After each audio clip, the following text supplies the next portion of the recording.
जय श्री हरि। जय त्रिपुरारी महादेव। कार्तिक मास की पूर्णिमा तिथि को संपूर्ण वर्ष का सबसे पवित्र दिन कहा गया है। यह दिन देवताओं के दीपदान, तीर्थ स्थान, भगवान विष्णु की उपासना के लिए अत्यंत शुभ माना जाता है। स्कंद पुराण, पद्म पुराण, ब्रह्म वैवर्त पुराण में इस दिन के व्रत का विशेष उल्लेख मिलता है। कहा गया है, कार्तिकेय पूर्णिमा तु स्नान दान जप आदिकम अक्षय भवते नित्य सर्व पाप प्रणाशनम। अर्थात कार्तिक पूर्णिमा के दिन किया गया स्नान दान जब अक्षय फल देने वाला होता है तथा सभी पापों का नाश करता है। जब कार्तिक मास की पूर्णिमा की शीतल चांदनी समस्त दिशाओं को अलौकित करती है, जब गंगा के घाट दीपों की कतारों से स्वर्ग समान दिखते हैं और जब देवगण स्वयं धरती पर उतरकर दीप दान करते हैं, तब वह दिव्य क्षण आता है। कार्तिक पूर्णिमा का यह वह रात्रि है जब प्रकाश पृथ्वी और पाताल तीनों लोकों में भक्ति की तरंग उठती है। यह वह दिन है जब स्वयं देवता वेद और गंगा प्रभु के चरणों में आभार प्रकट करते हैं।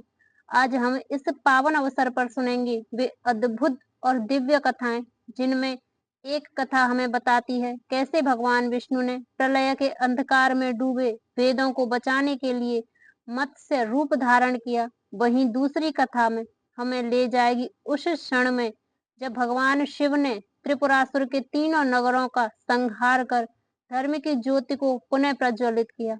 और एक कथा हमें सिखाएगी कैसे एक नन्ही चिड़िया की भक्ति और प्रेम से संपूर्ण वन में प्रकाश फैल गया। और सबसे पुण्याकारी कथा है 32 पूर्णिमा की, जो स्वयं श्री कृष्ण ने माता यशोदा को सुनाई, जिसके सुनने से मृत्यु लोक में स्त्रियों को विधवा होने का भय नहीं रहता तथा यह व्रत कथा सभी मनुष्यों की मनोकामना पूर्ण करने वाली है। आपसे निवेदन है, इस सभी दिव्य कथाओं को श्रद्धा, प्रेम भाव और मन की एकाग्रता से अंत तक सुने, क्योंकि जब कथा हृदय से सुनी जाती है तो वह केवल शब्द नहीं रहती, वह आत्मा का दीपक बन जाती है। इस पवित्र रात्रि में जब आप भक्ति से जुड़ेंगे, तब आपके जीवन में भी वही प्रकाश उतरेगा जो देवताओं ने इस दिन गंगा तट पर जलाया था। हर हर महादेव। जय श्री हरि। बहुत प्राचीन समय की बात है।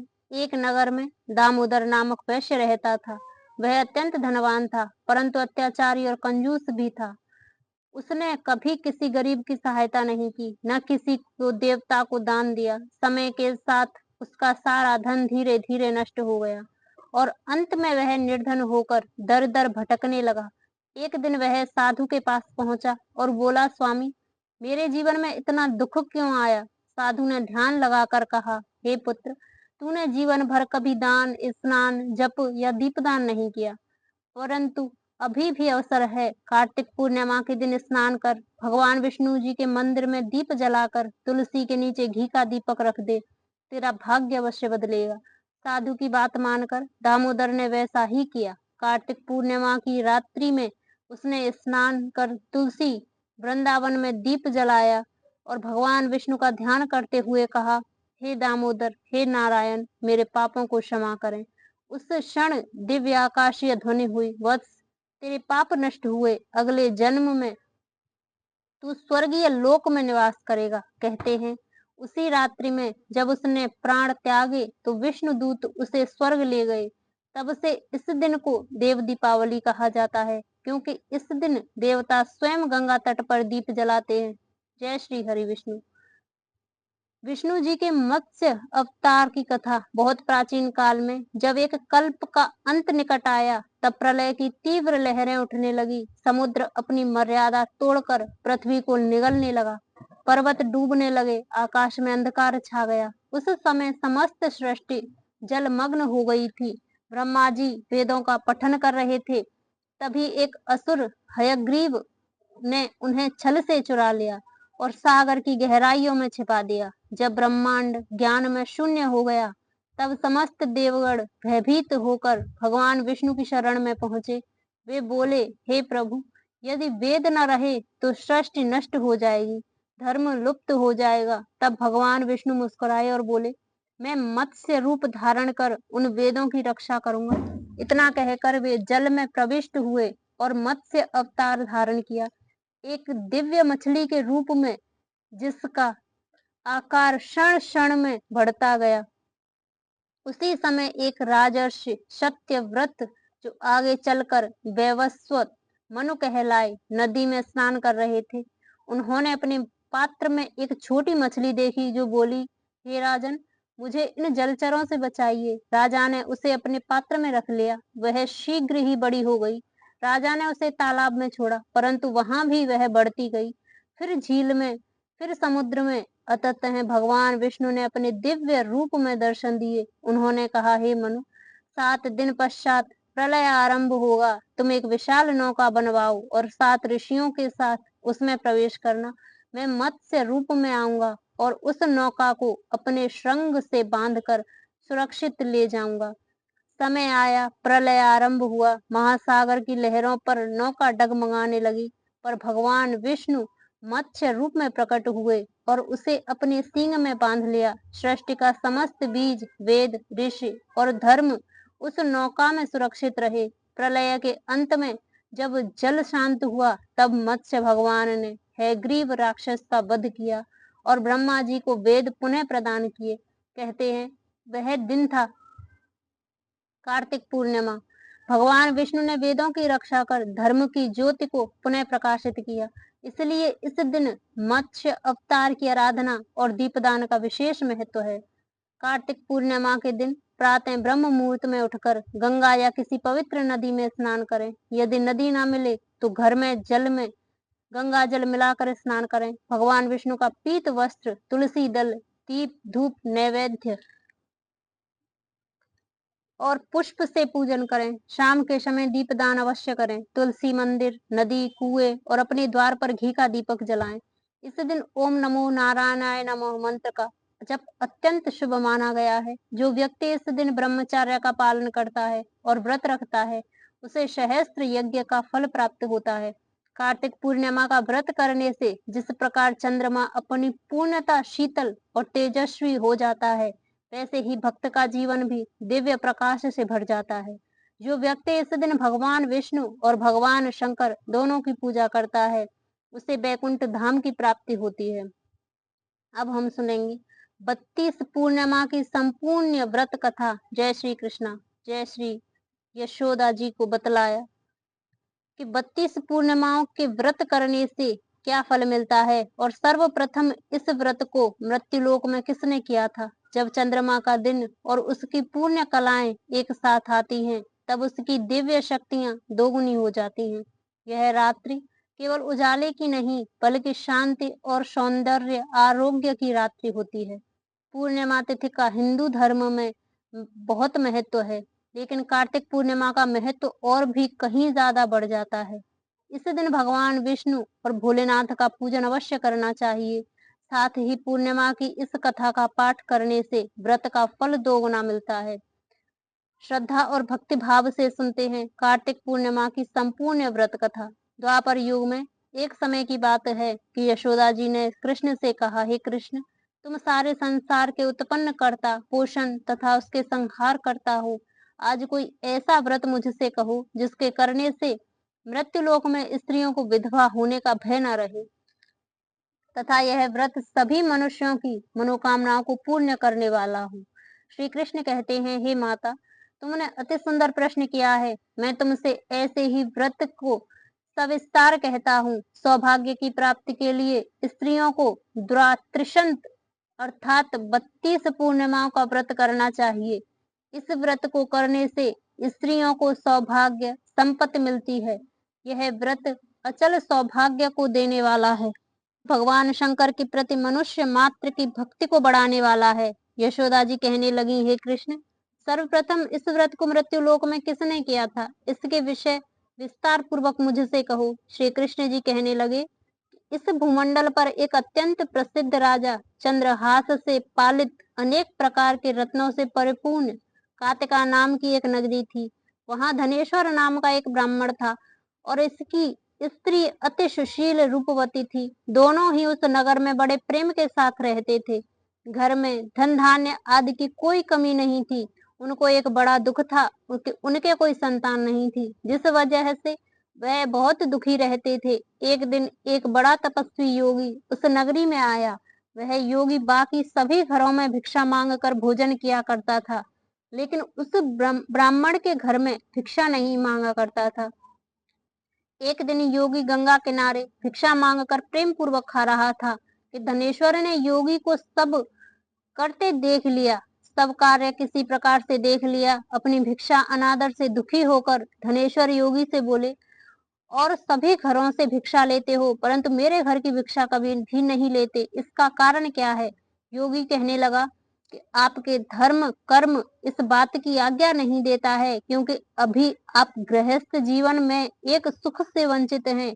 आपके घर संतान होने पर मैं आपके घर से भी भिक्षा स्वीकार कर लूंगा। उन्होंने कहा कि जिसे संतान नहीं है उसके घर में भिक्षा लेने से मेरे भी पतित हो जाने का भय है।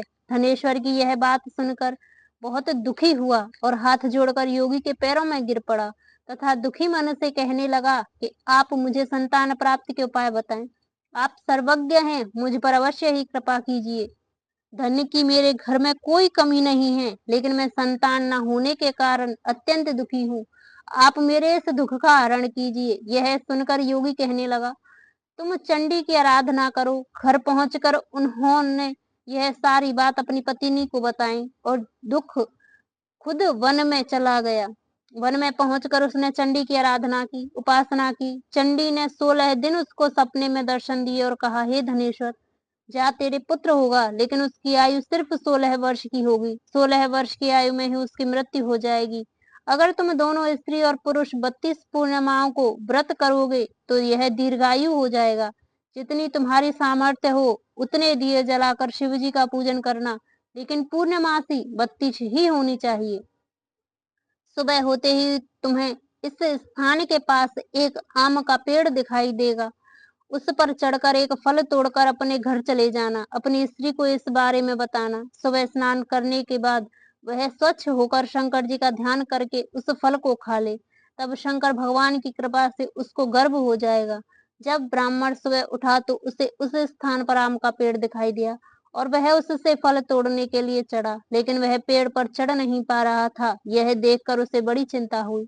उसने भगवान गणेश की उपासना की और कहा, हे दयानिधि, अपने भक्तों के विघ्नों का नाश करके उनके मंगल कार्य को करने वाले, दुष्ट का नाश करने वाले, रिद्धि सिद्धि देने वाले, आप मुझे इतना बल दें कि मैं अपनी मनोकामना को पूरी कर सकूं। इसके बाद वह पेड़ पर फल तोड़कर अपनी पत्नी के पास पहुंचा। उसकी पत्नी ने अपने पति के कहे अनुसार इस फल को खा लिया और वह गर्भवती हो गई। देवी की कृपा से उसे बहुत सुंदर पुत्र पैदा हुआ। उसका नाम उन्होंने देवीदास रखा। माता पिता के हर्ष और शोक के साथ वह बालक बढ़ने लगा। भगवान की कृपा से बालक बहुत ही सुंदर था, सुशील, पढ़ाई लिखाई में भी बहुत ही निपुण था। दुर्गा जी की कथा अनुसार उसकी माता ने 32 पूर्णमासी का व्रत रखा। जैसे ही 16वां वर्ष लगा, दोनों पति पत्नी बहुत दुखी हुए, कहीं उनके पुत्र की मृत्यु ना हो जाए। उन्होंने सोचा कि अगर उनके सामने यह सब हुआ तो वह कैसे देख पाएंगे। तभी उन्होंने देवीदास के मामा को बुलाया और 1 वर्ष के लिए देवीदास को काशी में पढ़ने के लिए भेज दिया। 1 वर्ष के बाद उसे वापस लेकर आ जाना। देवीदास अपने माता के साथ एक घोड़े पर सवार चल दिया। उसके मामा को भी यह बात पता नहीं थी। दोनों पति पत्नी ने 32 पूर्णमासी का व्रत पूरा किया। दूसरी तरफ मामा और भांजा दोनों रात गुजारने के लिए रास्ते में एक गांव में रुके।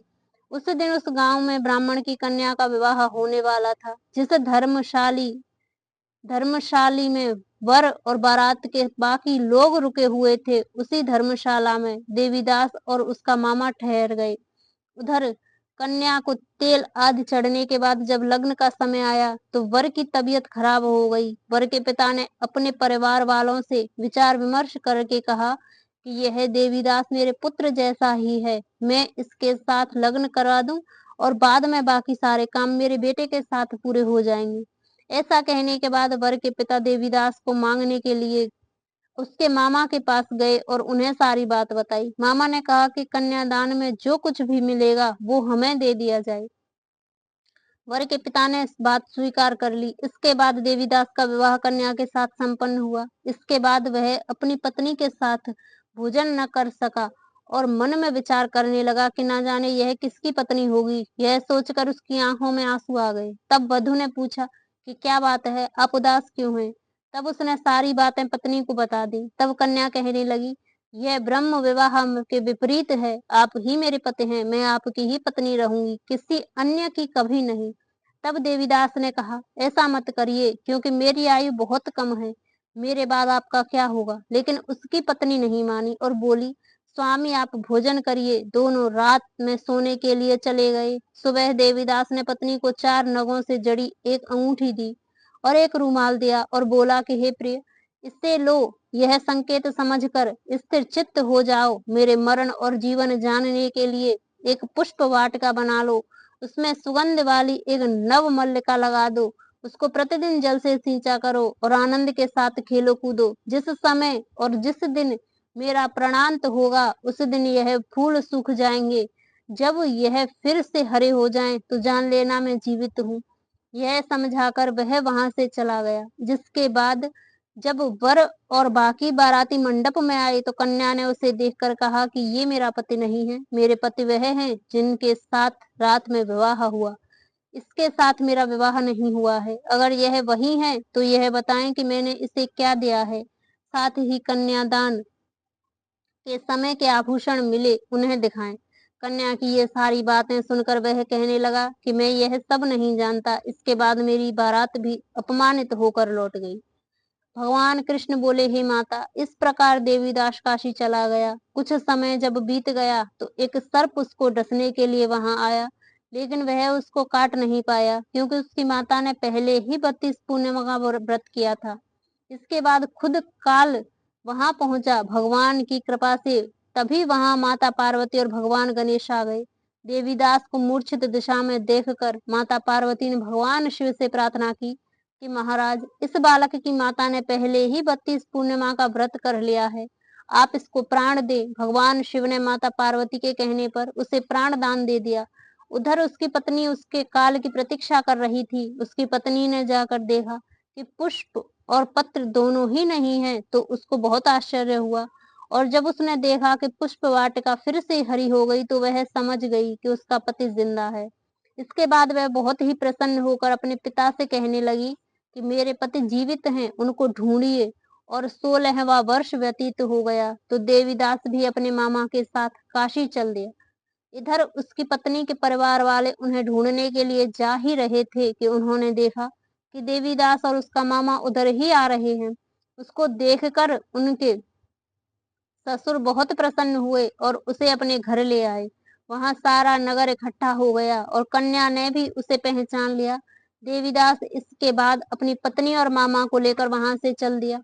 उसके ससुर ने भी उसे बहुत धन दहेज दिया। जब वह अपने घर की तरफ चल रहा था, तो उसके मामा माता पिता को लोगों ने खबर कर दी, तुम्हारा पुत्र देवीदास अपनी पत्नी और मामा के साथ आ रहा है। ऐसा समाचार सुनकर पहले तो उन्हें विश्वास नहीं हुआ, लेकिन जब देवीदास आया और उसने अपने माता पिता के पैर छुए, तो देवीदास के माता पिता ने उनका माथा चूमा और दोनों को अपने सीने से लगा लिया। दोनों के आने की खुशी में धनेश्वर ने बहुत दान दक्षिणा ब्राह्मणों को दी। श्री कृष्ण जी कहने लगे कि इस तरह धनेश्वर को 32 पूर्णिमा के व्रत के प्रभाव से संतान प्राप्त हुई। जो स्त्रियां इस व्रत को करती हैं, वह जन्म जन्मांतरों तक वैधव्य का दुख नहीं भोगती हैं और सदैव सौभाग्यवती रहती हैं। यह मेरा वचन है। यह व्रत संतान देने वाला और सभी मनोकामनाओं को पूरा करने वाला है। अब हम सुनेंगे कार्तिक पूर्णिमा की एक और कथा।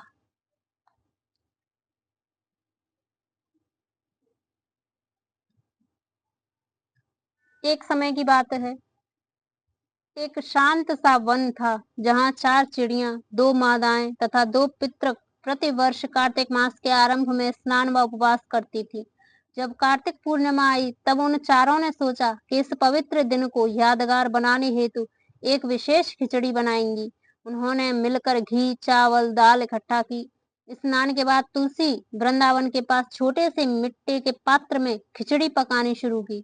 जैसे ही खिचड़ी पकी और वे उसे बांटने लगी, अचानक एक बड़ी चिड़िया आई और कहने लगी, हे मित्रों, तुमने इस व्रत के दिन इतने पुण्य के साथ भोजन बनाया, मुझे भी भागी होने दो।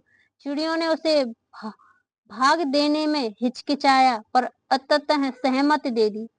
उस चिड़िया ने खिचड़ी का एक निवाला लिया और उड़कर चली गई। अगले दिन उन चारों चिड़ियों ने देखा कि उसी विशाल चिड़िया के मार्ग से चारों ओर प्रकाश फैला और उस वृंदावन के पास मिट्टी का पात्र चिन्हित हो गया था जहाँ खिचड़ी बनाई गई थी। मानो उस व्रत के पुण्य से वृंदावन व आसपास की भूमि पर दिव्य प्रकाश फैल गया था। तब से कहा गया कि कार्तिक पूर्णिमा के दिन अगर श्रद्धा भरा व्रत हो, सुख दृष्टि से भोजन हो और उसमें परोपकार की भावना हो तो उसकी प्रतिफल चिड़ियों के माध्यम से भी प्रसारित होता है। प्रकृति स्वयं श्रद्धा का प्रति उत्तर देती है। जय श्री हरि, जय जय महादेव। भक्तों, आपकी दीपावली तो मनाई ही होगी। यह देवताओं की दीपावली क्यों मनाई जाती है? कार्तिक मास की पूर्णिमा का दिन केवल दीपदान या गंगा आरती का पर्व नहीं, बल्कि वह क्षण है जब संपूर्ण ब्रह्मांड ने भगवान शंकर की महिमा का प्रत्यक्ष दर्शन किया। जब कार्तिक मास की चांदनी अपनी शीतल ज्योति से समस्त ब्रह्मांड को अलौकिक करती है, जब गंगा के घाट दीपों की पक्तियों से जगमगाने लगते हैं और जब हर दिशा में हर हर महादेव की गूंज सुनाई देती है, तो समझ लीजिए देवताओं की दिवाली आ चुकी है। यह वही पावन रात्रि है जब स्वयं देवता धरती पर उतरते हैं, जब काशी नगरी स्वर्ग सी लगने लगती है, जब गंगा माँ के आंचल में दीप तैरते हैं और वातावरण भक्ति की सुगंध से भर उठता है। लेकिन क्या आप जानते हैं, इस दिव्य उत्सव के पीछे छिपी है एक अद्भुत पौराणिक कथा। वह कथा जब भगवान भोलेनाथ ने अधर्म का नाश किया और तीनों लोकों में धर्म का दीप प्रज्वलित किया। आपने दीपावली तो मनाई ही होगी, पर यह देवताओं की दीपावली क्यों मनाई जाती है? क्यों इसे त्रिपुरारी पूर्णिमा कहा जाता है? और आखिर किस कारण से गंगा तट पर इतने दीप जलाए जाते हैं? श्रद्धा और प्रेम भाव से सुनते हैं भगवान शिव की वह दिव्य कथा जिससे आरंभ हुई देव दीपावली की परंपरा। वह कथा जिसने अंधकार के साम्राज्य को मिटाकर संपूर्ण सृष्टि में प्रकाश फैला दिया। हर हर महादेव। जब ब्रह्मांड में अधर्म का अंधकार फैल जाता है, जब दुष्ट शक्तियां देवताओं को भयभीत करने लगती हैं, तब स्वयं भगवान शिव के तेज से धर्म की रक्षा के लिए एक दिव्य अवतार प्रकट होता है। कहते हैं जब तारकासुर नामक राक्षस ने तीनों लोकों में आतंक मचा दिया, तब देवता भी व्याकुल हो उठे। भगवान ब्रह्मा से वरदान प्राप्त कर तारकासुर ने यह वचन पाया था कि उसकी मृत्यु केवल भगवान शिव के पुत्र के हाथों ही होगी और उसे यह भरोसा था कि शिव कभी विवाह नहीं करेंगे। वह अमर हो गया। परंतु जब संसार के संतुलन के लिए शिव ने माता पार्वती से विवाह किया, तब वह दिव्य समय आ पहुंचा। अग्नि देव और गंगा की गोद में शिव पार्वती के तेज से एक दिव्य बालक का जन्म हुआ। वही थे कार्तिकेय, जिन्हें स्कंद, मुरुगन और देव सेनापति के नाम से भी जाना जाता है। जन्म के क्षण से ही उनके मुखमंडल पर तेज, आंखों में ज्वाला, शरीर में अद्भुत ओज था।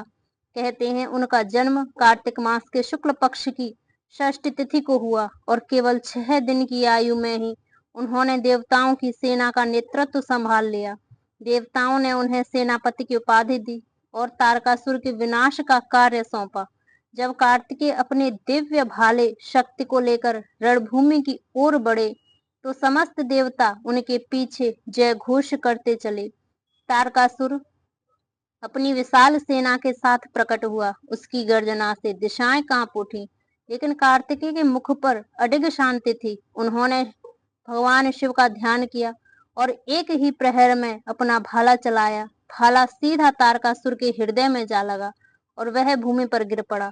देवताओं ने पुष्प वृष्टि की, गंधर्वों ने गायन किया और आकाश जय कार्तिकेय के जय घोष से गूंज उठा। इस प्रकार केवल 6 दिन के बालक ने अधर्म का अंत कर सत्य की ज्योति प्रज्वलित की। तारकासुर के वध के पश्चात ब्रह्मांड में फिर से शांति लौट आई। परंतु अधर्म की जड़ें पूरी तरह समाप्त नहीं हुई थी। जब ब्रह्मांड में त्रिकाल नामक भगवान महेश्वर का तेज सर्वत्र व्याप्त था और देवता, असुर तथा मानव तीनों लोकों में अपने अपने कर्म के अनुसार विचर रहे थे, तभी तारकासुर के 3 पुत्र हुए, तारकाक्ष, कमलाक्ष और विद्युन्माली। ये तीनों अत्यंत बलशाली, पराक्रमी और महातपस्वी थे।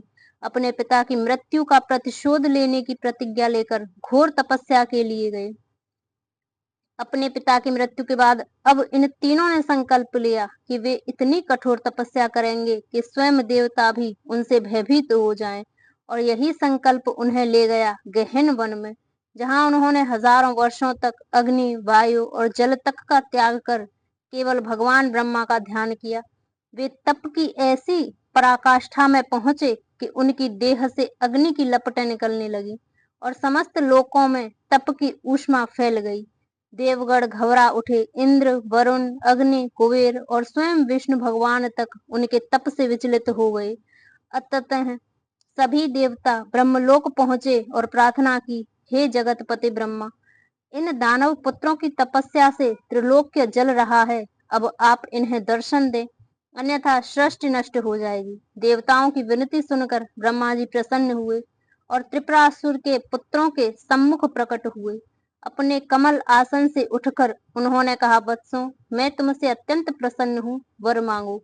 ब्रह्मा जी के दर्शन से तीनों दैत्य झुककर बोले, प्रभु, हमें ऐसा वरदान दें कि हमें कोई देव, दानव, यक्ष, गंधर्व या कोई भी प्राणी मार ना सके। केवल आप ही हमारी मृत्यु के अधिपति हों और हमें 3 अद्भुत नगर प्राप्त हों, एक स्वर्ग में, एक पृथ्वी में, एक पाताल में, जो कभी एक साथ नष्ट ना हो और हम उनमें विचरण करते रहें।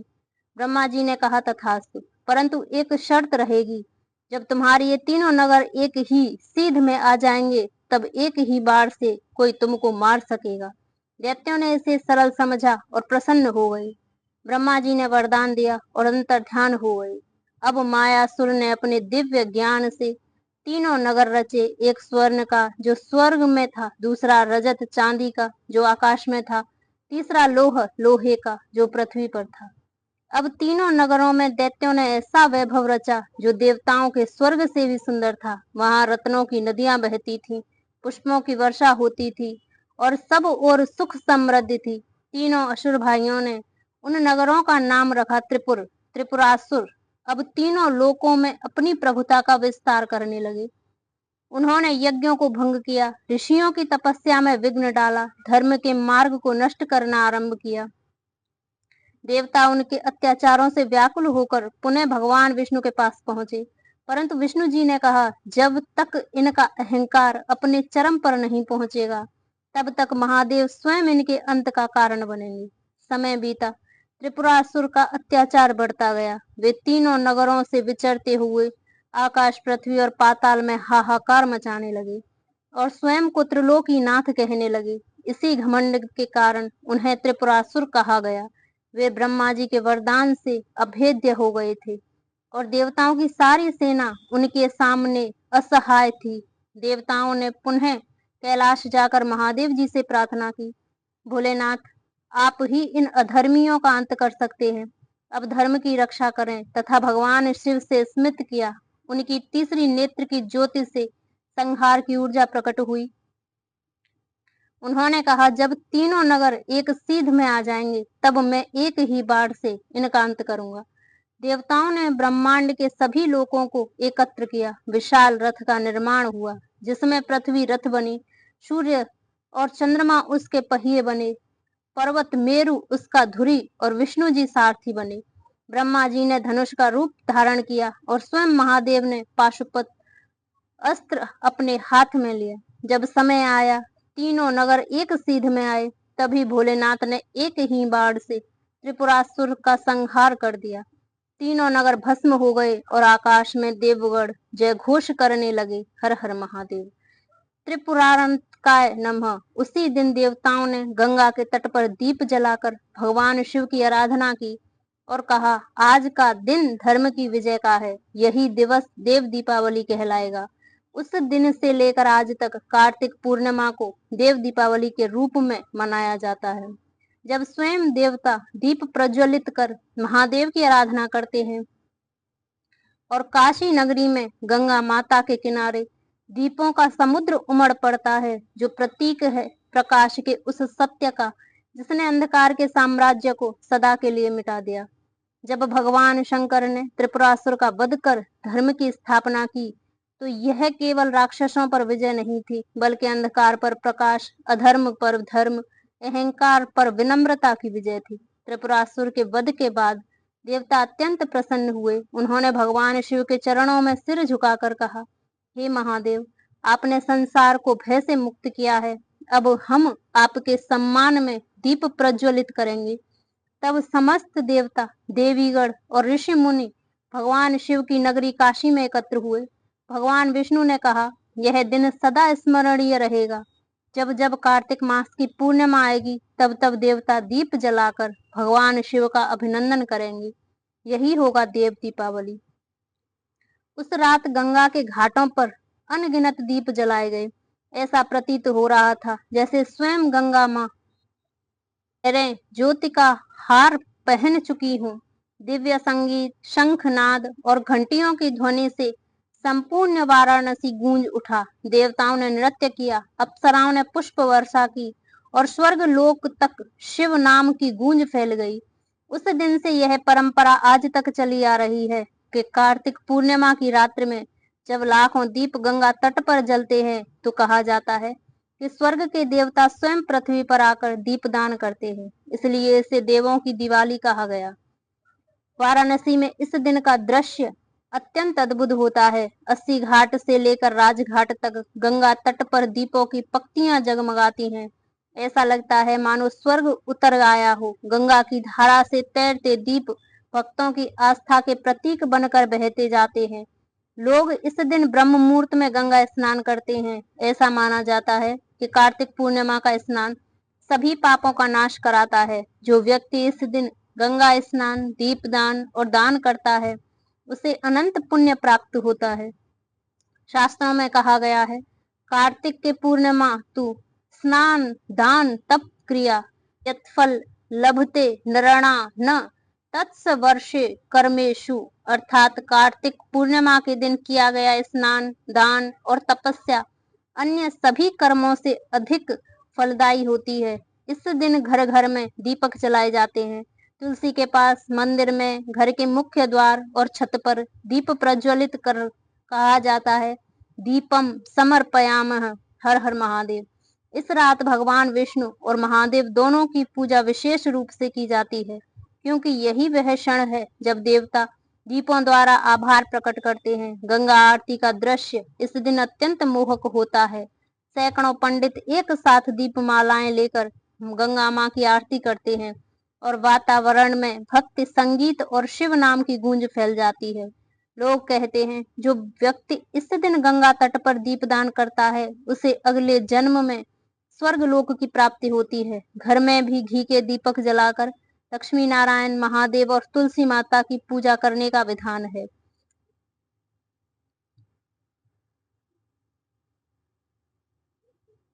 इस दिन मांसाहार, लहसुन, प्याज और तामसिक भोजन वर्जित माना गया है। सात्विक भोजन करें, दान दें, भगवान का स्मरण करें। 108 या 365 दीप जलाते हैं। 365 दीप वर्ष भर के सभी दिनों के पुण्य का प्रतीक है। जो इस दिन एक दीप भी श्रद्धा से जलाता है, उसे भगवान शिव का आशीर्वाद प्राप्त होता है। इस प्रकार केवल देव दीपावली केवल प्रकाश का पर्व नहीं, बल्कि अंधकार पर प्रकाश की विजय, अधर्म पर धर्म की विजय, अहंकार पर विनम्रता की विजय का प्रतीक है।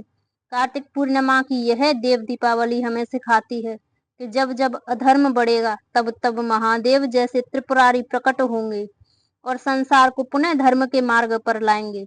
देव दीपावली हमें यही स्मरण कराती है कि जब भी जीवन में अंधकार बढ़े, जब भी अन्याय का बल प्रबल हो, तब भगवान शिव की तरह हमें भी अपने भीतर के प्रकाश को प्रज्वलित करना चाहिए, क्योंकि हर दीपक केवल तेल और बाती का नहीं होता, वह विश्वास और भक्ति का प्रतीक होता है। जब हम दीप जलाते हैं, तो हम केवल अपने घर को नहीं बल्कि अपने मन को भी प्रकाशित करते हैं।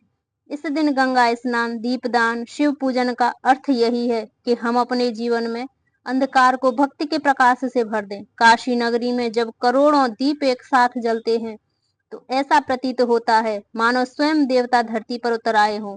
वही दृश्य हर भक्त के हृदय में भी जगमगाता है जब वह श्रद्धा से कहता है हर हर महादेव। भगवान शिव का आशीर्वाद आप सभी पर सदा बना रहे। जो भक्त इस रात्रि को दीपदान करता है उसके जीवन में तम अंधकार सदा के लिए मिट जाता है और ज्ञान, समृद्धि व आनंद का प्रकाश फैल जाता है। वहीं आपको सच्ची देव दीपावली की अनुभूति देगा। हर हर महादेव। जय त्रिपुरारी शिव शंकर। यही वह दिन है जब अंधकार पर प्रकाश की विजय हुई थी, जब भगवान शिव ने अधर्म की जड़ को समाप्त किया था। कहते हैं इस दिन यदि कोई भक्त गंगा के स्नान कर दीपदान करता है तो उसके सारे पाप नष्ट हो जाते हैं और वह शिव के वैकुंठ तुल्य लोक को प्राप्त करता है। वाराणसी के घाटों पर जब लाखों दीप जलते हैं तो ऐसा लगता है जैसे स्वयं देवता आकाश से उतरकर दीपों के माध्यम से भगवान शिव का जयगान कर रहे हों। इसलिए कहा है जहां जहां दीप जलता है वहां वहां शिव स्वयं विराजते हैं। इसलिए जब अगली बार कार्तिक पूर्णिमा की रात को आप दीप जलाएं तो एक दीप अपने भीतर के शिव के नाम का भी जलाना, क्योंकि वही दीप आपके मन के अंधकार को मिटाएगा। इस कार्तिक पूर्णिमा पर श्रद्धा के दीप जलाएं और भगवान त्रिपुरारी से प्रार्थना करें कि जैसे उन्होंने त्रिपुरासुर के अंधकार को मिटाया वैसे ही वे हमारे जीवन के दुख, अज्ञान और भ्रम के तम को भी नष्ट करें। हर हर महादेव। जय श्री हरि विष्णु।